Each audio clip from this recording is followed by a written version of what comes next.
Hello, everybody, and welcome to our conversation today. When it is this moment, yes, it is the conversation time on the Mindset Spot. And today we're going to be discussing a very important subject. And that subject is cultivating the right mindset or cultivating a right mindset for a better tomorrow. Because let's face it, in this digital world in which we are in today, our lives and our age and whatever thing that we do are like a vast ocean. And social media is like a ship that navigate these waters. And each post that you make, like a gentle wave, has the potential to touch countless shores. And so your message on social media is quite very, very important. As Mahatma Gandhi once said, be the change that you wish to see in the world.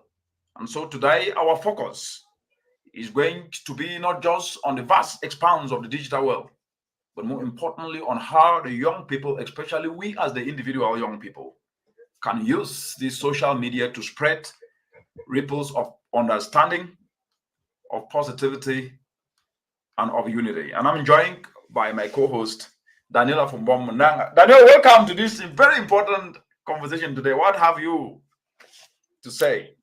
Yeah, it's really awesome to be here. It's been a while, but we're back and better. And I think that this discussion of cultivating a better tomorrow will be exemplified in an extraordinary manner, which we'll see. So expect the unexpected, as always. Expect the unexpected.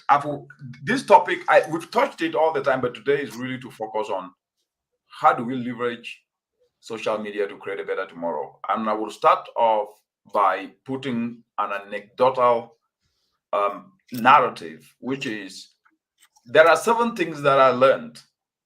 And the seven things that I learned growing up was that there is this attitude that people expect others to like them.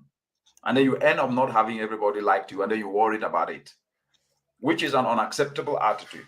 And a lot of people, because they grew up with that attitude and without having been informed that not everybody will like you. And the question is, do you like everybody? And if you ask everybody, they will say no. So why do you expect everybody to like you? So when they get to the social media space, they face the barrage, then they get shocked. And this seems to be frustrating a lot of young people. So what's your take with this discussion, especially if I was to ask you this question? Is a conversation to give a perspective on how we can be able to leverage positive messaging on social media to influence others positively, given that there are already attitudes like the example I've given that people think they need to be like. And yet, in these spaces, that's not what actually happens. And then we end up with mental health, then we end up with frustrations and bullying and etc. How do we address these issues? Well, I think that you've raised a good point because as social media has arisen in society, so have studies that correlate social media to increased rates of anxiety, increased rates of depression, also lead to like bullying in all aspects, and has also created something called cyberbullying because back in the day there was bullying but mainly at school, so when you go home you weren't bullied anymore. But cyberbullying is a cycle that seems to be continuous. So in order to solve this, I think that self awareness is something which you earlier brought up, which also makes a lot of sense because if you're self aware of your strengths and your weaknesses, and you're self aware that I'm not the biggest fan of everybody, so by default, people aren't always going to be the biggest fan of me. Self awareness really allows people to just focus on themselves and try to build themselves rather than focusing on what other people are telling them about themselves. Yeah, very, very, very important point that you are bringing up there. And I think for those viewers who are joining us, please welcome and please contribute in the chat button on Facebook, on LinkedIn, on Twitter. It's a very important discussion. And as Daniela Fumbomunang have just indicated here, social media space is one of the best opportunities that have ever happened to humankind. But it is not social media that do have problems. It is not Facebook that do have problems, or LinkedIn, or Instagram, or TikTok. It is not these spaces that have problems. It is us who bring our ugly attitude into these spaces. And so, from what you have said, Afu, if I was to follow up on that, one of the aspects that we need then to focus on is how do we explore stories of how we can be able then to unite people more and inspire them using social media so that we can start to create stories of community building through digital platforms. That seems to be not the norm at the moment. Yet there are, you can go to YouTube and get good stories. Yes, you can go to Facebook and Twitter and, well, it's X today, but LinkedIn and Instagram and TikTok. But if you were to weigh them on a scale, I can tell you it's not a 50-50. The negativity sometimes outweighs the positivity. So the question again is, how can we how can we leverage these spaces to share positive messages that can influence others, especially young people? Because you've mentioned some very important aspects, but are we, the young, the old, using these spaces to make the right thing, the right, to pass the right information? And if not, how do we do it? Somebody listening from Flunkankang or from Tukana or from Lusaka or from Lume, Togo, or to Lagos, Nigeria, what have you to say? Yep, so that's a really good point. And I think that to answer your initial questions, no, not as many people are using social media as a place to cultivate growth, but rather a place to cultivate hate. And I think that as I elaborate on this, you'll understand why. Because if we look at, especially within the African continent, there are many issues that we all know issues exist, but realistically, instead of talking about those issues. Obviously, they need to be discussed. They shouldn't be swept under the rug. But instead of just complaining about those issues, you can turn those issues in for a way for you to make economic opportunities and also to make social opportunities by helping your society. So it's not only from an economic perspective that, oh, I should make a solution because I want to get rich. Yeah, you want to get rich, but yeah, you also want to help the mothers in the village. You want to help the mothers in Frunkankang, as you always say. And I think that to answer your question, it's an ongoing crisis. However, we have the ability ourselves to be the change that we want to see in the world. And by being the change we want to see in the world is by using social media to spread positivity, to spread ideas, not to spread complaints, not to spread hatred, but to spread innovation. Wonderful. Not to spread hatred, but to spread innovations. And I think that is a very important point that you are bringing up. The young people today do leverage social media to market what they do. You do innovative volunteerism and you sow. You leverage Instagram and you can continue to leverage it to make a difference. But one of the aspects is that there seems to be a trend, which I think we need to discuss, which is that everybody want to trend, want to be popular, right? And popularity doesn't necessarily equal to value. Like I always say, don't be too available, but be valuable. Don't be too available, but be valuable wherever you are. The fact that you don't have 10,000 followers doesn't mean that you are less important.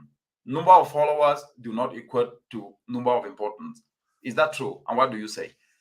Yep, I think that's a really good point because, like a popular song, a popular Afrobeat goes, I'm unavailable.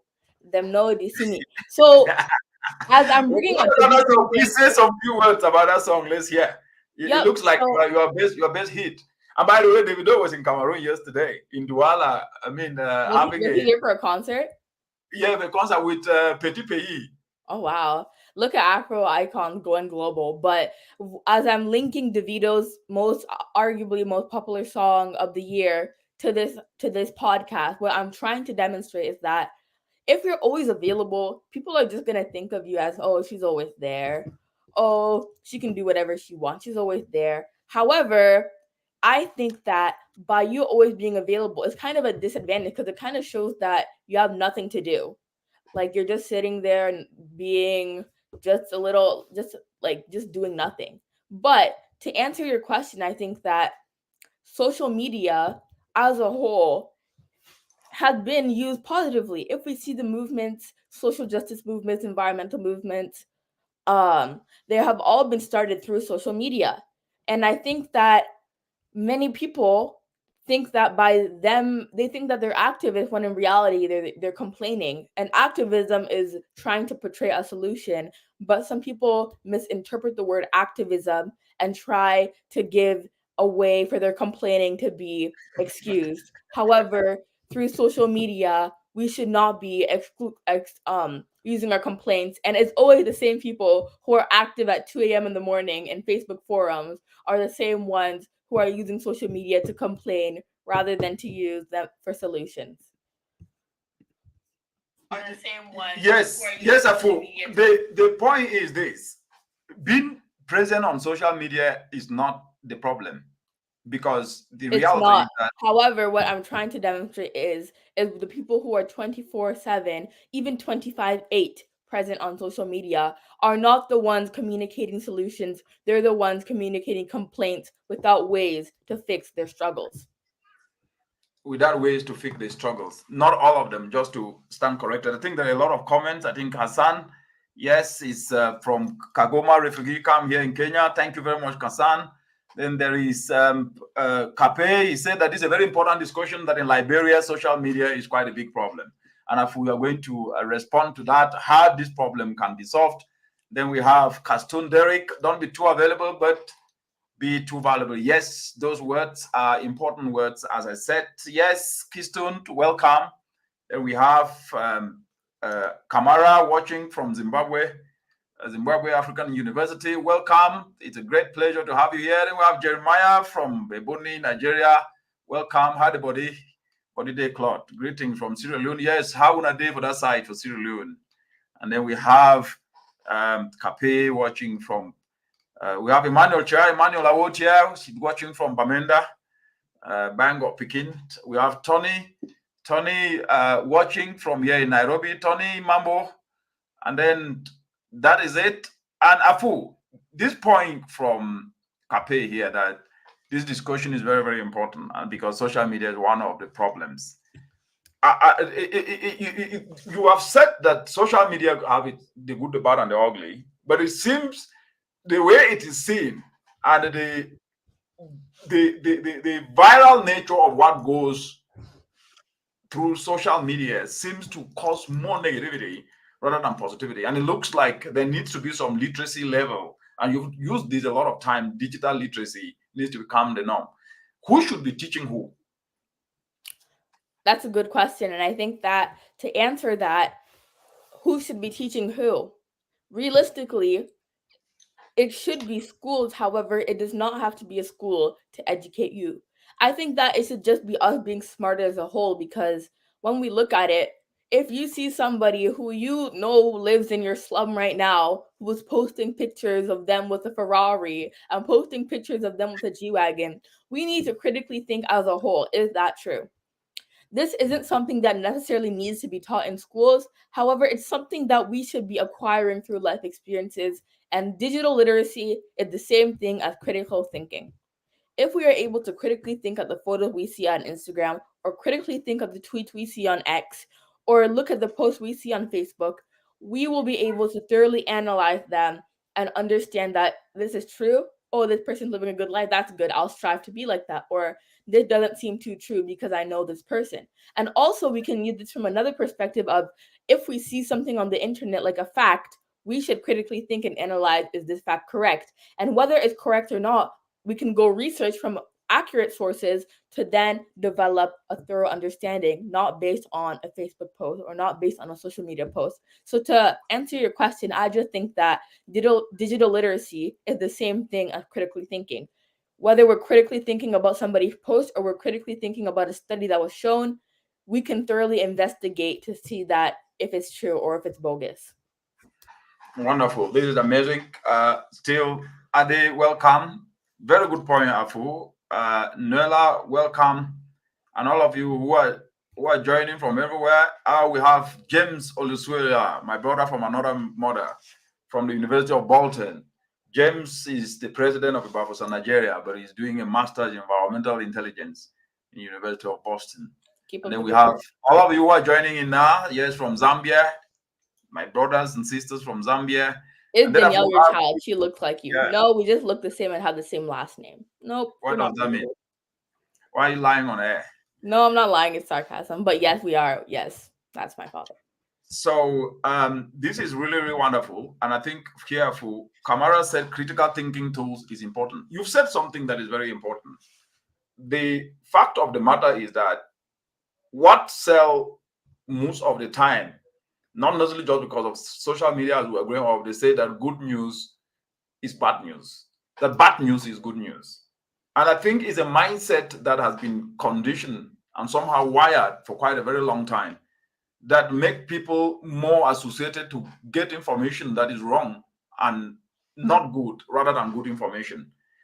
Do you think that the young people who are on social media today and the over 20 who are online are watching, do you think we can be able to influence them with good messaging and they will flock to it, given that negativity seems to be what attracts people? What would it take us to change this calculus?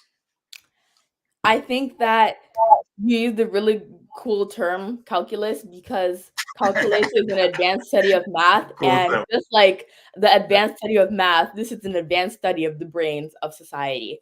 So, to correct. answer your question, I think that we just need to get the people who are portraying this narrative to shift towards a more positive narrative. Because when we really thoroughly investigate this, we understand that the reason why negativity is so prevalent is because, to be honest, it's a bit simpler than positivity. It's easier to complain on the internet than rather to sit down and discuss solutions. But we need to move away from the narrative that easier necessarily means better and move on to the narrative that just because it may take me a bit longer to create some ideas does not mean that it's a waste of time. And that links back to the idea of time is precious. And that idea is misconstrued because some people think that, oh, it's easier for me to leave a hate comment, so I'm not wasting my time. However, you could have doubled that time and the time that you used to make a hate comment and be able to spread positivity, which, although it would have taken more time and time is money, you're instead valuing by lifting another person up, and hence somebody will lift you up. Yeah.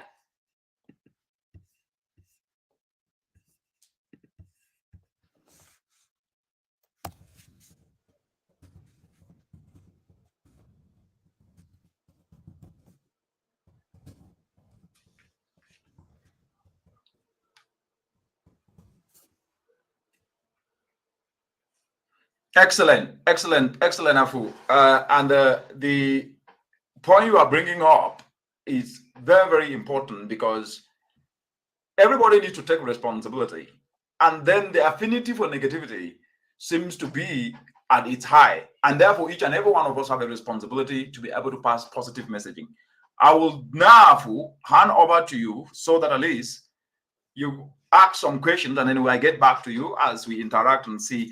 Please, for those of you who are joining in, thank you very much for joining this discussion today. We are discussing on the topic cultivating a better tomorrow. And the reason for discussing this today is that we cannot be able to move forward, understanding fully well that we need to be the change that we wish to see in the world. And our focus in everything we do on social media should be to drive positive messaging, to use the spaces to spread ripples of positivity, ripples of understanding and unity. And therefore, social media, for those of you who are joining in today, me and Afu, my co-hosts, are discussing that we must leverage social media as a tool for leisure, but also as a tool for knowledge sharing, because social media holds a much deeper potential, and therefore a tool that we express our expressions and bridge gaps that can connect diverse minds can also be able to drive a positive mindset change that is often ignored, unheard of, and at the same time missed to touch so many lives. And so today, as you are joining in, we are exploring the power of positivity and the strength of social media to be able to share knowledge in a positive. This message, read it. Yep. So Jay Cafe says social media should be used to explore opportunities, innovations, as well as motivates others to identify their future potentials through digital entrepreneurship. On the contrary, it is used to express hate, defame others' hard-earned reputations or characters in my society. So sad. Indeed. So sad. Yes, but what do you have to say to that? Because your argument has been that there has been a lot of good that has been done, but yet there's also been a lot of bad. How do we turn the bad to the good so that we all have the good, leveraging social media? Because the world today needs love, the world needs kindness, the world needs selflessness, the world needs collectivism, the world needs a lot of hopefulness than hopelessness today. And yet it seems we have this tool in our hands and we are not using it to drive kindness, selflessness, purposefulness.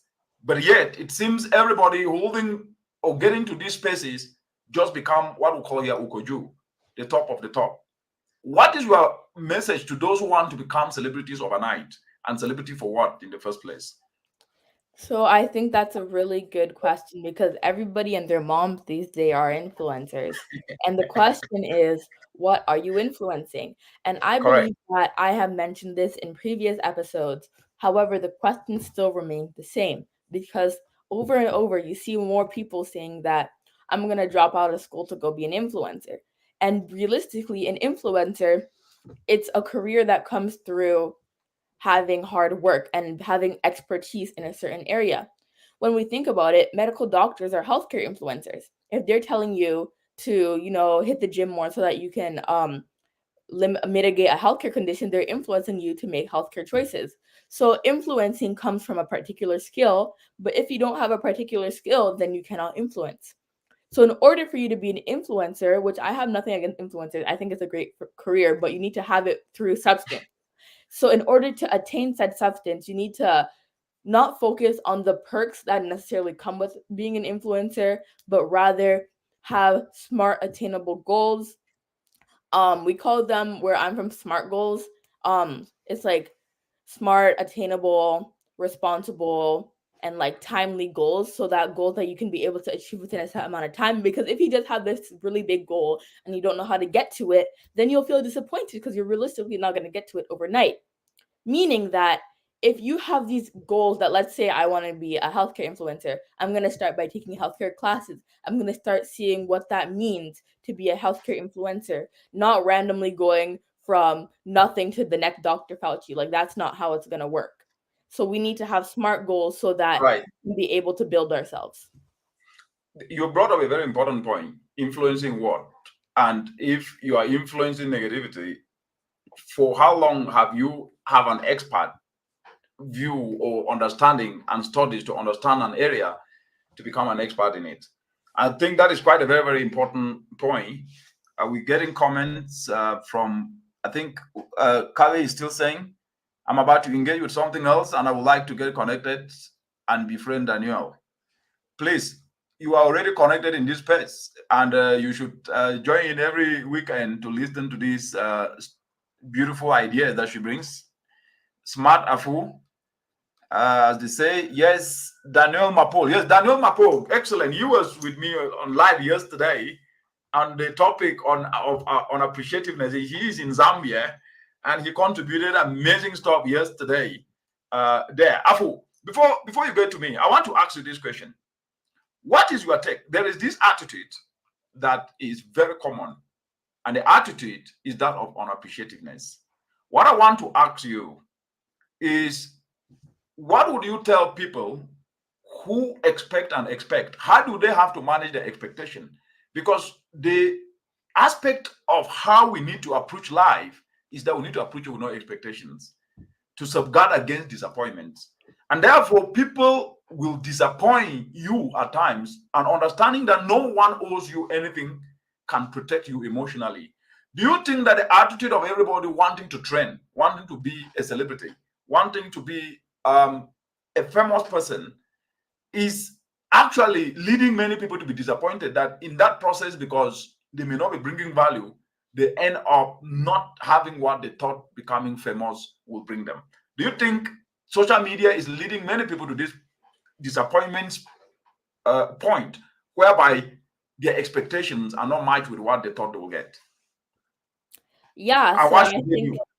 I think that people who are constantly disappointed should just thoroughly reflect on their life and thoroughly reflect on the decision that they've made, whether valuable or not. Because when we think about it, all influencers, the real influencers, have provide value. Your favorite musicians, they provide value by making good music. Your favorite sports stars, they provide value by playing good in soccer, playing good in basketball, running good, whatever it is. So you need to provide value in your own way.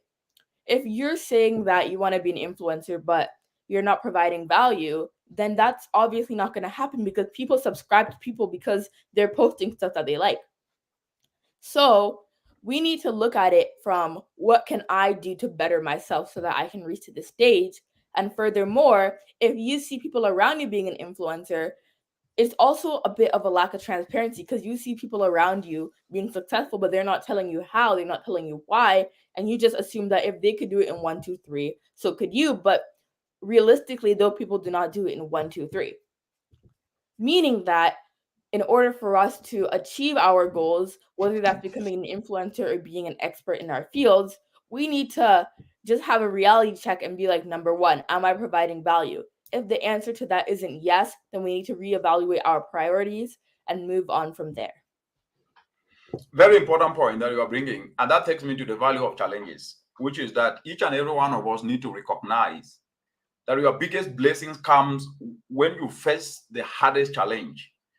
It comes from your hardest challenge, and therefore failure should be seen as a valuable learning experience that ultimately contributes to your growth and success. And you have set a very important point, which I think our listeners are going to like what you said, that we get disappointed and then we fail, but we succeed in the process because we have failed and learned from it, but we do not share those failures. And the question is that even when we share the failures, are people willing to listen?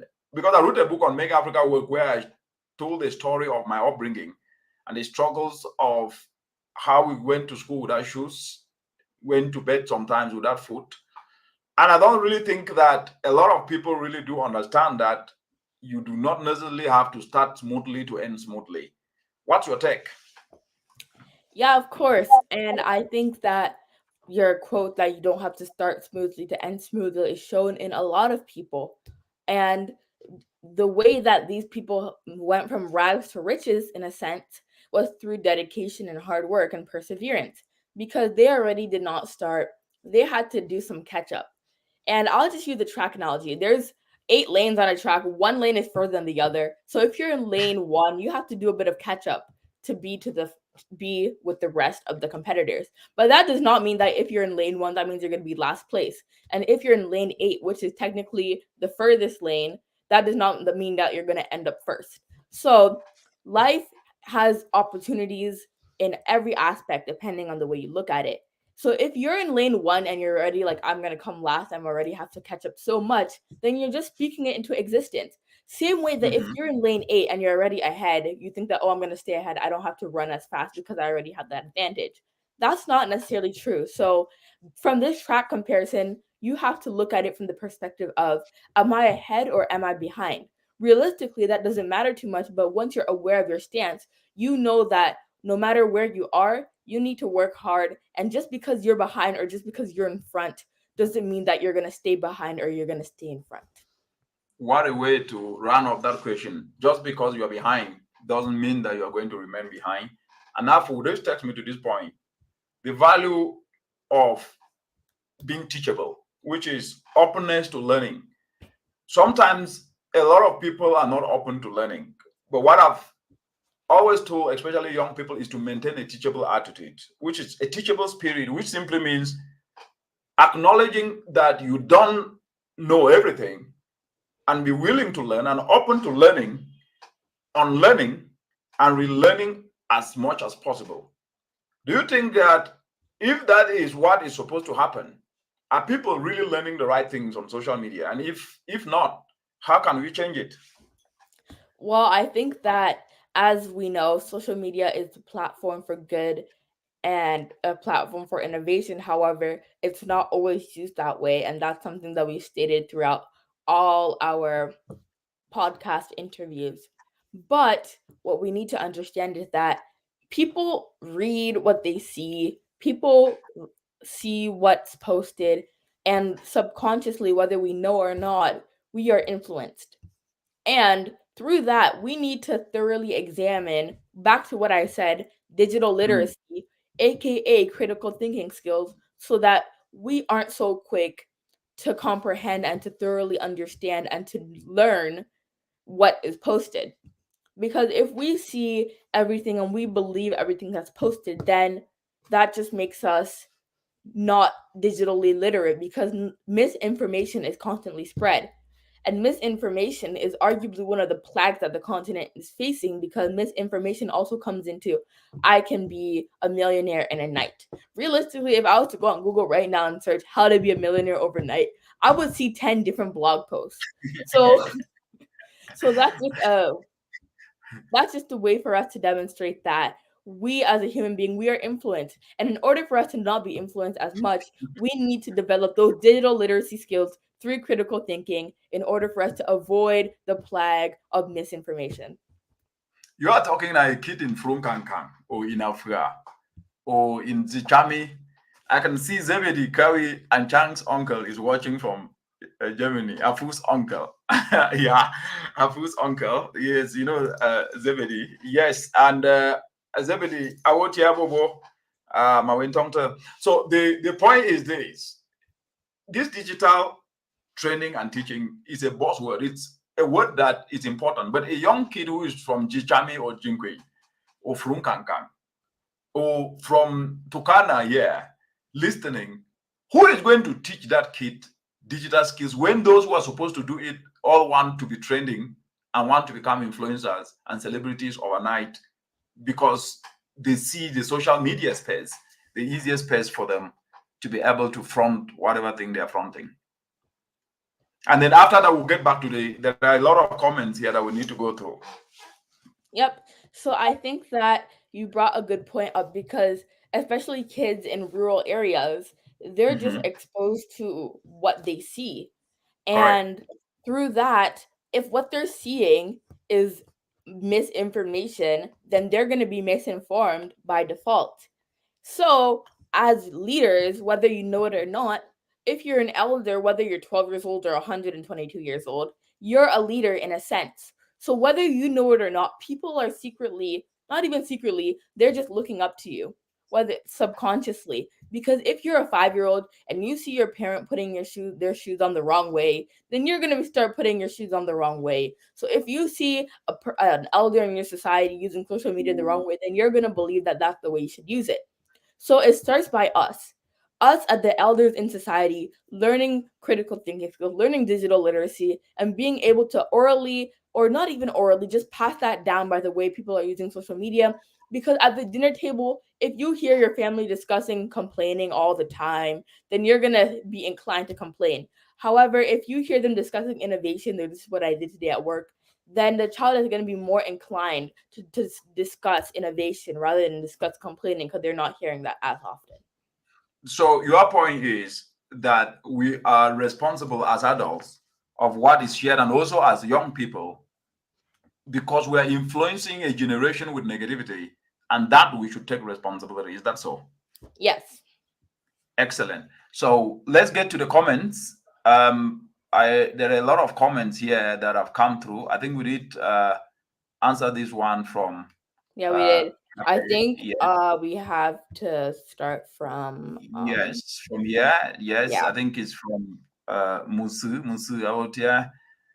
Then Kamara is saying dedication and determination also contribute to achieve such goals. And then the question becomes, how will people be determined when they only see Lamborghinis and X5 and X's being put without anybody explaining how they struggle to reach that level? Do you think there is a lot of misinformation that is actually derailing a lot of young people as we move to this? So there is uh, one on, I don't know whether you're able to see it. Yep. You should read it. Okay, so Ari Justice says expectations come from an entitled nature or mindset. People expect what others people expect from others what they can't give a bit to others. For instance, our artists or celebrities in the entertainment industries, they always expect the fans to always be there for them. Whenever they feel they're not getting enough support, they come out and say we the fans aren't supporting them enough. But you don't or hardly hear these same people stand up for whenever some befall the people. I will comment on that. So I That think looks you like brought up a good point, you and are within celebrities, that's a good example. But it's also not only with celebrities; it's with ourselves as well. Because some people could be like, "Oh, my friends don't support me enough," this, and that. But when your friends are going through crises, you don't even say anything. So it's a lot of give and take. But some people expect so much, but they're not willing to give. So I think there is a Cameroonian artist who sang that song. What was her name again? what song? The song of Nobody is checking up on her. Oh, people. Le Bianca. Yeah. Right. That's That's correct. a Then global Adeline says song. this. Read. He says, wow, good question. I think anyone with high expectations must make him or herself valuable. That is work really hard. Is work really hard and nothing good comes easy. No pain, no gain. Yes, Yeah. Justin said adorable. Yes, Geraldine Defoyne. Yes, welcome. I think Mr. James says social media should be used positively and professionally for innovation and good information and influence for advancement. That should be the inclusive. Absolutely. You are very right, Mr. James. Lynn said, I believe if you become the best in what you are doing, it will take you to where you want to go. Very true. But the question is, are people showcasing what they are doing and how best they are doing it? And that's what we're discussing here. Yes, there is Johnson who is joining from the western province of Rwanda. Welcome, Johnson. I think we have Johnson saying thanks for acknowledgement always. You're a great man. Thank you very much. Afu, Daniel contributed yesterday. Your namesake. Read what he has said. I think one important aspect to be a social media influencer is what Danielle mentioned, which is a skill, like I said yesterday. A lot of catastrophe we are seeing now and witnessing from social media, I think it comes from the social media influencer. Check out today's world, being a content creator. You will find a person taking pictures and videos which are supposed to be private and show love to people who are oppressed for the sake of numbers and followers. You'll see a person going forward. I think he Yeah, ran out of characters. So yes, but you understood what he meant. So what do you have to say? I think that's a good point that he's bringing up because a lot of social media influencers aren't really influencing anything, and I think that a lot of people are also using the term bloggers. And realistically, what are So you I've blogging just to about? jump in here, because there seems to be a proliferation of this nomenclature. There is influencer, there is blogger, there is celebrity, there is every creator. Which is which, and what is happening? Please complete the sentence. And once you complete the sentence, answer this also I from love the Mohammed. scientific terms we're using in this podcast. From calculus to nomenclature, we are using scientific and mathematical terms because, like, those concepts like chemistry and calculus are advanced and Correct. complex, just like this issue, not issue, but this dilemma, moral dilemma of influencing is complex. So, Excellent. to answer the question, so some of you guys are wondering the differences between influencers, bloggers, and celebrities. Realistically, all three of them go hand in hand. However, a blogger, you could consider yourself an environmental blogger, is basically somebody who writes articles, publishes articles, usually about their thoughts, fashion, whatever, lifestyle. And a blogger, that's just what a blogger is. An influencer is, in my opinion, just anybody who influences a population. A social media influencer is somebody who influences people through using social media. And a celebrity realistically is quite subjective because some people may see you as a celebrity, some people may see other people as celebrities, some people may think I'm a celebrity. So a celebrity is just somebody who is known, and a celebrity is mainly used for arts in the sense of music, acting, um, drama. Through Yes, but that, Apu, I want to go back so that we don't lose this point. Let's not define the terms. I think what Array just to said was expectation comes from an entitled nature of mindset, right? And people expect from others what they can't give to others. And then there was also this point, which I think you read, which I saw that you read. I think it was from before Daniel, where there was the point that others expect fans to always be there, but they are not there for the fans. And who should be giving to whom in this space? I think Fans that or the so and who appoints celebrity? Who appoints someone to be called a celebrity? Who makes somebody to who gives that title? Well, I think that it should be the celebrities for fans because even when we look at concerts, like if I'm standing outside for a concert, the celebrity is coming at 9 p.m., but the concert starts at 7 and it's hot outside, we're all waiting and water isn't even being handed out. People pay 200, 300, $400 just to watch the celebrity and they're waiting in line for 3, 4 hours and water isn't even being handed out. So I think that back to that personal analogy, we need to look at it as fans are standing in the heat. Even sometimes, let's say in one area of North America. People drive across borders. Let's say if somebody is performing in Toronto and they live in Chicago, people will drive from Chicago to Toronto just to go watch that celebrity because that celebrity is performing in a nearby area. People are driving, flying, risking their lives to go see these celebrities. And these celebrities, most of them do care, but from the aspect, especially some of the continent, thinks that the fans aren't giving them enough support. When even the fans who went to some of these concerts where they're in turn saying this took flights. Not everybody lives in the area where these celebrities are performing, but that's not the point. The point is that the term celebrity has been particularly coined in the music industry and in the acting industry, but I think the term celebrity is supposed to be a term for somebody who influences and makes change, but the term is kind of being loosely used because even people who we see on a day-to-day basis are calling themselves celebrity when it's not a term that you're supposed to call yourself. It's a term that is Right. rather awarded. Great. We have 20 minutes to the top of the hour, and then we see Henriette is joining in from Zambia. We have Richie from Ghana, and then we have Joel from Com Say Song, Awotia Jung, Guejung. So Mohammed said something here. We need to answer this, which is how do you know which is which? When do you know that information is misinformation? And how can we minimize the consumption of it? Afu? Yeah, that's a great point, Mahmoud. And I think that the way that we can know that something is misinformation is by simply just checking the source. Like, for example, in school projects, we're not supposed to be using Wikipedia as a primary source because it can be edited, it can be changed, hence misinformation can be spread. So if you see something on social media, that's a good starting point, but then use your own research skills, search it up, see if reliable sources are having the same thesis, and then from there you can pick out whether it's true or not. So in order for us to stop spreading, minimize the consumption of misinformation, it's personally up to us to go and broaden our horizons, to Excellent. not only believe that just because I see it on Twitter, just because I see it on TikTok, that means it's true.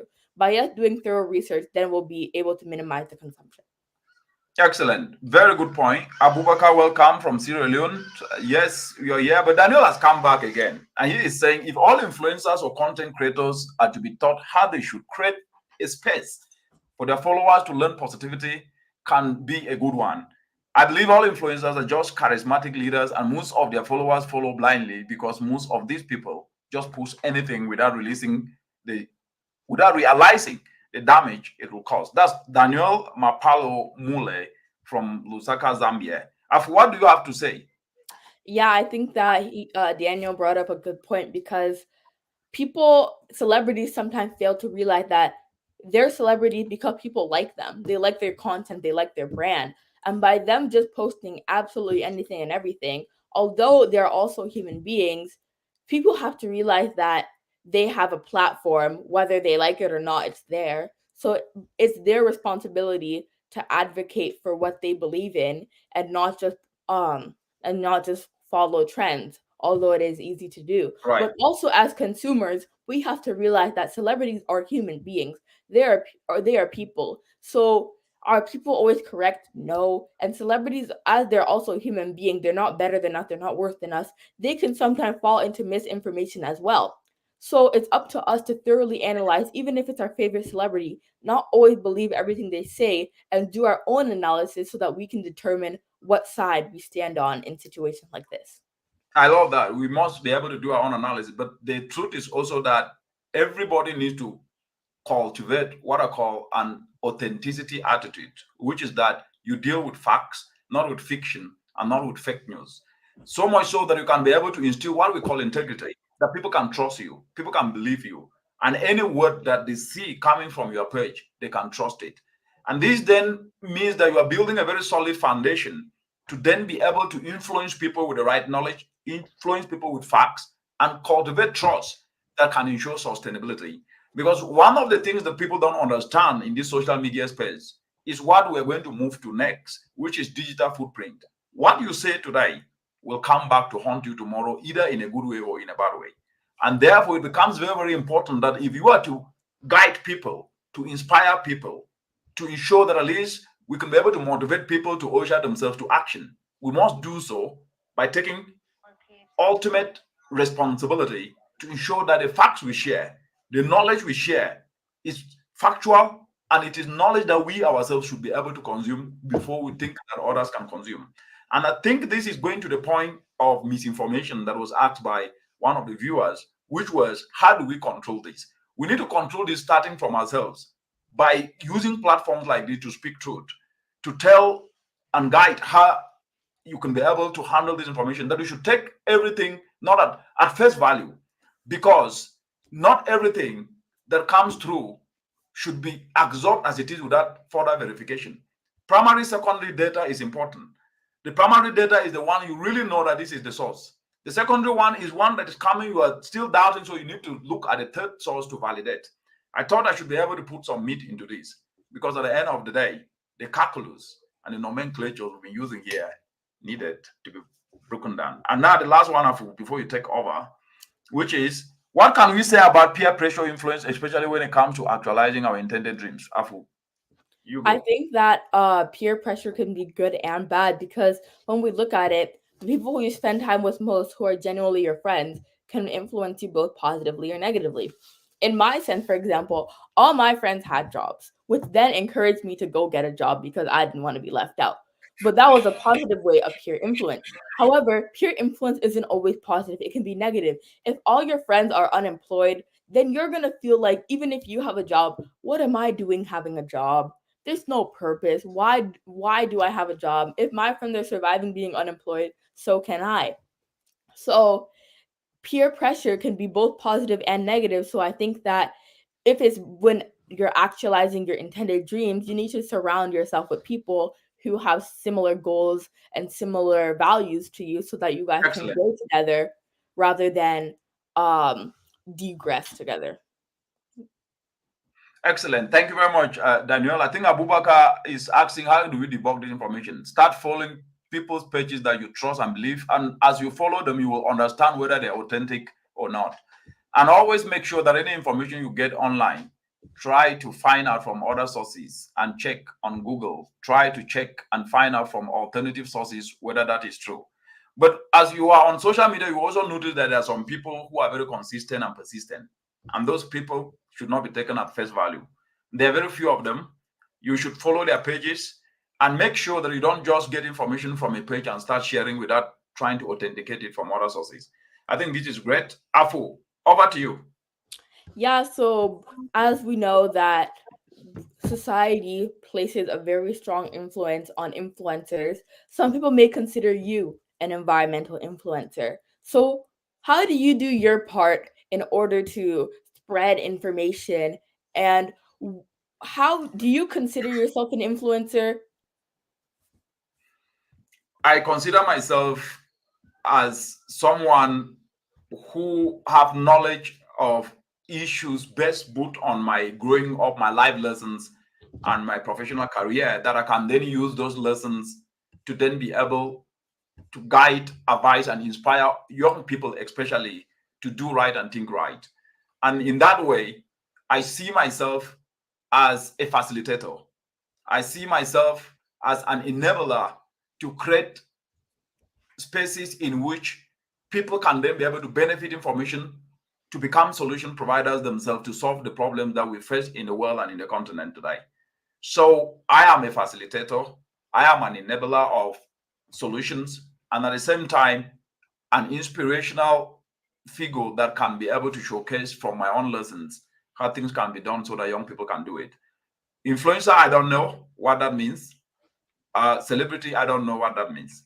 But I understand that knowing how to show the way, you act as a facilitator to provide knowledge so that others can learn from it, and at the same time to enable an environment in which people can be able to see opportunities in themselves first, as they also learn from your own lessons to be able to make the right decisions that can take them forward, because forward is the only word that we should be able to use, since everybody have to move forward.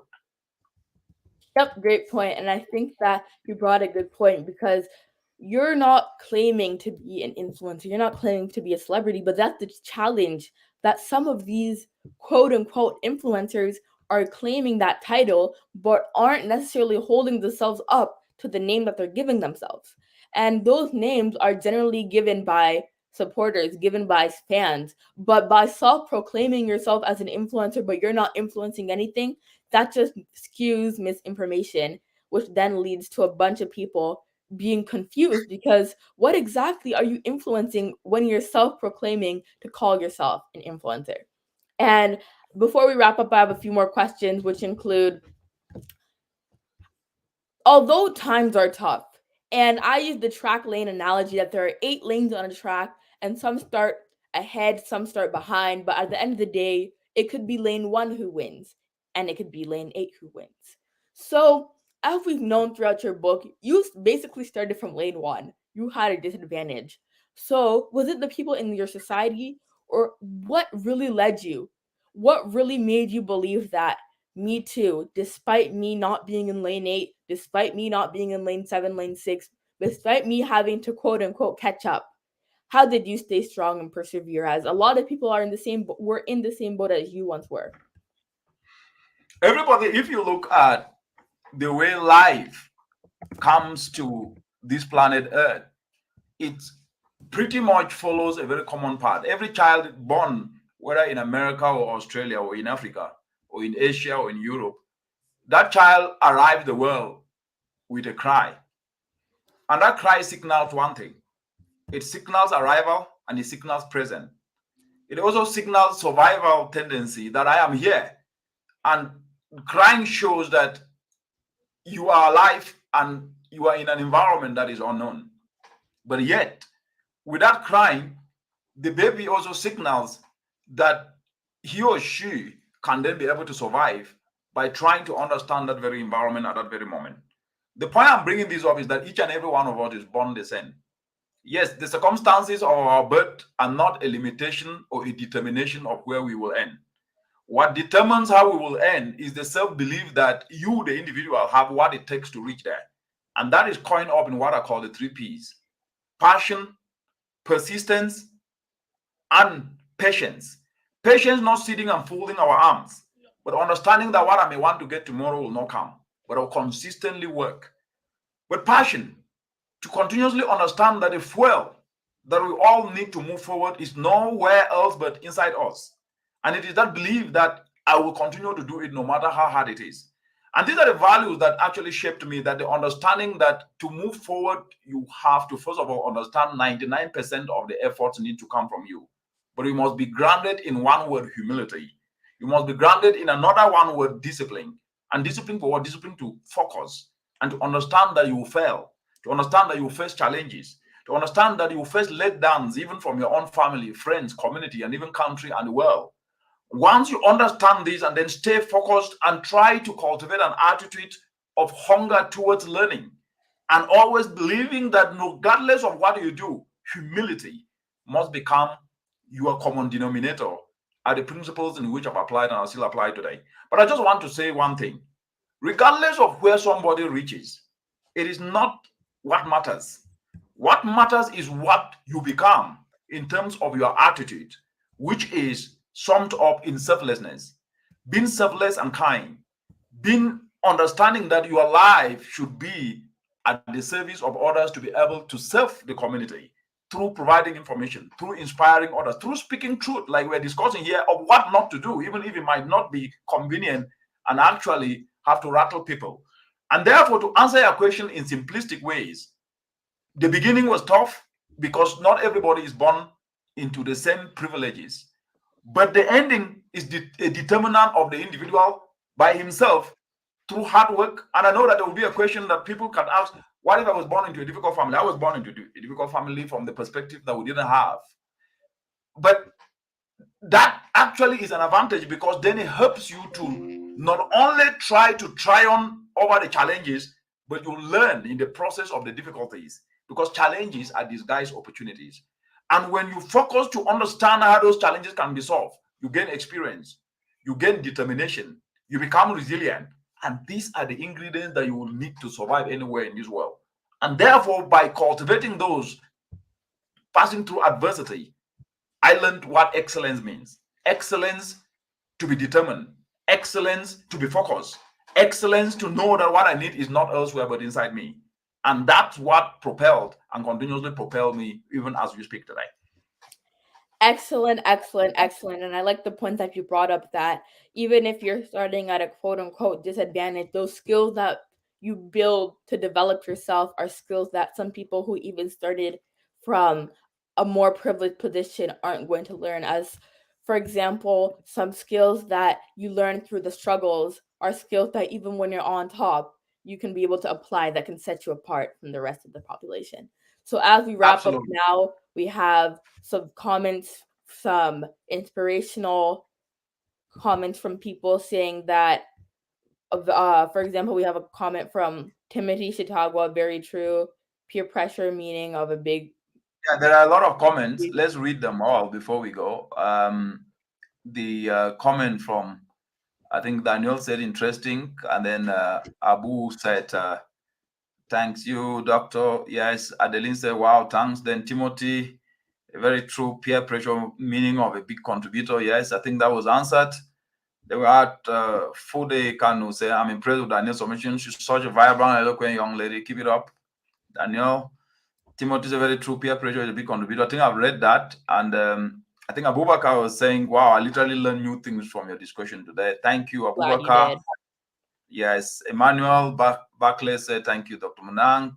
Abraham Mutai, yes, service to others, very, very important. And Kamara is saying, thank you, sir. Then, for your last word. Yeah, so before we go, I think that it was a very good almost 1 hour of discussion, and throughout this interview, throughout this podcast, I should say, we went from cultivating a better tomorrow, from using social media to explore opportunities, from using dedication and determination to achieve your goals, and we went even into social media and even into celebrities and how some people think that they should be supported when in reality, in order for them to go to that place, they must have been supported. And we even went into innovation and even went into developing a skill in order to be an influencer and not developing overnight. So it was an hour of a roller coaster full of ups and downs of innovation and a roller coaster that, to be honest, was only going up as we made our way throughout the hour. It was just full of content, full of engagement, and we want to say thank you for that. So expect the unexpected, and we'll see you next week. Excellent, Afu. I mean, what a beautiful summation. And those of you who joined in today, it was not just a discussion, but we learned that each story, each lesson is a testament to the profound impact that our digital footprints can have in shaping not just a community, but in shaping a compassionate and an understanding and united world. That anytime your fingers touch your keyboard, your phone, make sure that what comes in your writing should be words that inspire others. Because let's face it, in this world in which we live in today, called the world of internet, every thread we weave with our words, our actions, and shares contribute to a larger picture, a picture that can make or break, that can be filled with hope, that can be filled with kindness and collaboration. And let's always remember the timeless words of Martin Luther King that darkness cannot drive out darkness, that only light can do that, that hate cannot drive out hate, that only love can do that. As we navigate through the digital realms of social media, let us be bearers of this light and love, using our platforms of Facebook, Twitter, Instagram, TikTok to dispel darkness and spread warmth, to dispel misinformation. And as you log off from this discussion today and return to whatever thing you were doing, carry on with the understanding that we've shared here today, which is that your presence online holds immense power. That your presence online holds immense power to educate, immense power to inspire, immense power to connect and to transform others.